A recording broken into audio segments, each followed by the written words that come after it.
Gilles Dreux, l'artiste connu pour son tube des années 60, Alouette, est décédé à son domicile de Vals-les-Bains, en Ardèche, à l'âge de 90 ans.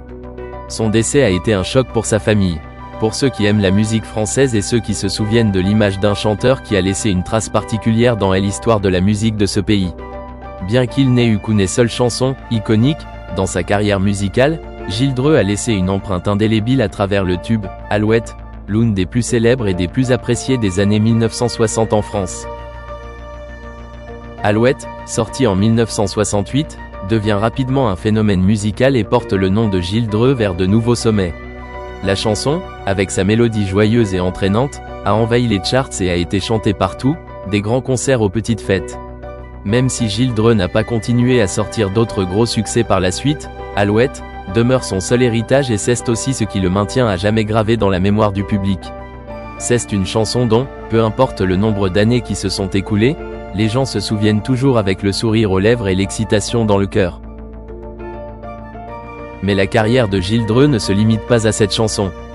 Tout au long de sa vie, il s'est révélé être un artiste persévérant, se consacrant toujours à la musique, même s'il y a eu des moments où sa carrière ne l'intéressait plus autant qu'avant. Il est indéniable que malgré un seul tube, Gilles Dreux conserve toujours l'amour et le respect du public. Cela prouve qu'un artiste n'a pas besoin d'avoir beaucoup de grands succès pour construire une carrière mémorable. Alouette en est un parfait exemple. En 2020, Gilles Dreux a annoncé publiquement qu'on lui avait diagnostiqué un cancer, ce qui a surpris et brisé le cœur de nombreux fans. La maladie ne l'a pas vaincu, mais au contraire, il a lutté courageusement contre la maladie durant les dernières années de sa vie. Malgré de grands défis à relever, Gilles Dreux a conservé l'optimisme et la force que ceux qu'il aimait ont toujours vu en lui. Durant ces années, il a continué à vivre une vie simple mais pleine de sens, et il est toujours considéré comme un artiste respecté dans le cœur des mélomanes. Jour après jour, la vie et la musique de Gilles Dreux deviennent de doux souvenirs pour ses fans. Même s'il n'est plus sur scène, il laisse toujours une impression dans l'esprit de chacun par sa voix émouvante et sa proximité. Après avoir annoncé publiquement son cancer et son état de santé, Gilles Dreux a reçu la sympathie et l'amour du public, qu'il a toujours soutenu tout au long de sa carrière. Gilles Dreux est décédé à son domicile de Vals-les-Bains, en Ardèche, où il avait vécu les dernières années de sa vie. La nouvelle de sa mort a laissé de nombreuses personnes en deuil et rendant hommage à un grand artiste qui a apporté de la joie et de merveilleuses mélodies au monde de la musique.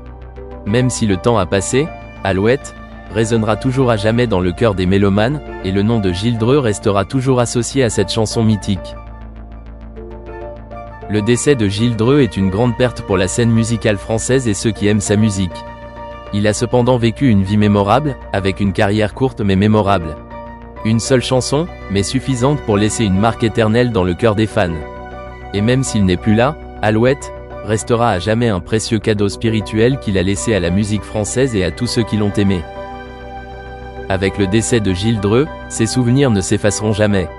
La chanson « Alouette » restera à jamais un élément indispensable du répertoire musical français, et le nom de Gilles Dreux sera évoqué dans toutes les conversations sur les artistes qui ont contribué à enrichir la culture musicale française. Nous n'oublierons jamais ce qu'il a apporté, et sa présence dans le cœur du public restera à jamais gravée dans l'histoire musicale française.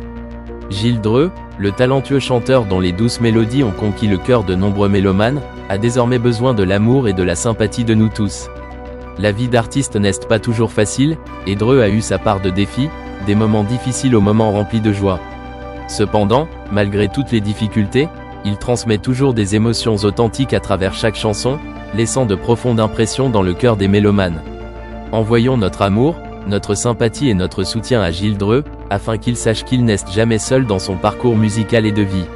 Chaque geste attentionné, chaque mot d'encouragement est pour lui un grand encouragement, l'aidant à continuer à vivre pleinement sa vie avec sa passion. En se heurtant frontalement à la liberté d'expression et la liberté pédagogique. Emmanuel Aubin et Fabrice Perret, y a-t-il une spécificité de la liberté d'expression dans l'enseignement supérieur et pourquoi ? Merci Pascal pour cette question et pour l'organisation de cette manifestation. Alors, nombre d'exemples de manquements déontologiques évoqués par les précédents intervenants depuis le début de cette séance à propos de l'enseignement scolaire se retrouvent évidemment dans l'enseignement supérieur. On pourrait s'y retrouver. Le socle des obligations est comparable, comme leurs homologues de l'enseignement scolaire. La plupart des agents de l'enseignement supérieur sont des fonctionnaires de l'État. Ils sont donc soumis au chapitre 4 de la loi du 13 juillet 83 qu'on a déjà mentionné. Alors, sans doute, leurs missions sont-elles en partie différentes. L'activité de recherche présente effectivement des risques déontologiques particuliers en termes d'intégrité scientifique, des problématiques de plagiat par exemple. De la même manière, les interventions dans le débat public sont plus fréquentes pour les enseignants-chercheurs que pour les enseignants du primaire ou du secondaire. Mais d'un point de vue juridique, et ça répond, je crois, ça essaie de répondre à votre question, la principale particularité du statut des enseignants-chercheurs tient au fait qu'ils bénéficient d'un principe d'indépendance reconnu par la jurisprudence du Conseil constitutionnel. Alors on parle plus volontiers à l'étranger ou en droit international et européen de liberté de la recherche.